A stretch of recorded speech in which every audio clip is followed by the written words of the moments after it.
Hi, I'm Dr. Carrie Uehlein. I am a veterinarian and the co-owner of the Veterinary Hospital of Davidson. Here's a little bit of information about me if you want to get to know me better.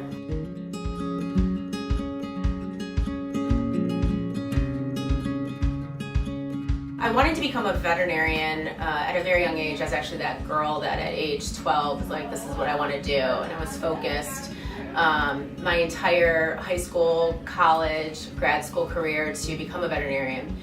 I had a dog growing up, a Cocker Spaniel, who really was just my bud. Like, loved each other. We just, we were always together. It's hard in grade school and high school, like times can be tough for a kid growing up, and that dog was like always just by my side, gave me comfort. And I liked medicine for the sake of figuring out puzzles and like trying to like really help others. I decided on a veterinarian because of that dog, but also because they can't help themselves. So I like to be able to take a cat or take a dog who's ill and sick, figure out that problem, solve that puzzle, and make them better. Because I truly, in my heart, know how much our pets mean to us. My favorite thing about being a vet is kind of a hard question for me because I do like all aspects of the job. I thought about possibly going into a specialty, but what I decided that I really loved was like talking to people every 20 minutes. And so I enjoy people. I enjoy their stories. I enjoy how they relate to their animals, like that they love their animals so much. And when you're in a specialty, sometimes you just get to see that one thing. You're just doing surgery on pets. I love getting to know my clients. I like that I get to see them have babies and have grandchildren, and and every 20 minutes I get to talk to somebody new. So I decided to go into private practice really for the sake of building relationships with my clients, and like they become kind of like your friends and your family. And I love that aspect of the job. I mean, obviously I love the medicine. I love surgery. I like doing oncology. I do it. I like that my job is different every single day I walk in the door. I always find these questions a little odd to say what animal I would be, but I thought about it because everybody does. I always thought that I was like a Cocker Spaniel in my heart. I feel like I look like a Cocker Spaniel, and I sometimes act like one, and it's simple. I'm not a wolf or a dolphin. I'm a Cocker Spaniel.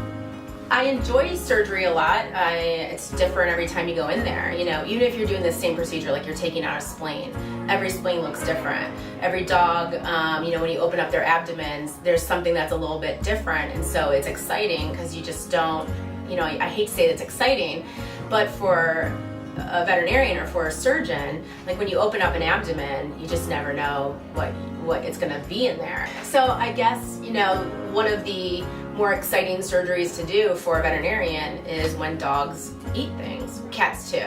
So I've had a personal cat who ate a piece of rubber, and I had to go in there and take it out. I had no idea he ate it. Dogs eat toys and, towels and socks, and often we have no idea what they ate until you go in there and you go find it. So it's always, I guess that's the most exciting surgery, is like the whole hospital's like, okay, what's in there, and you get to fix them. So they're really sick, let's say there's a toy stuck in a dog's abdomen, they're really sick, and you take it out, and they're like really well within 24 hours typically. So it's mostly a very rewarding surgery too. I went to The Ohio State University for undergrad and vet school, so I was there for 8 years.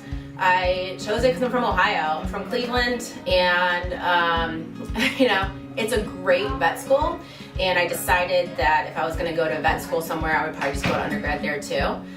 This is not the most exciting thing, but in-state tuition mattered to me. I paid for my own college, and so that was a big plus, but also Ohio State is just a fantastic school, and it was close to home, and I loved it there.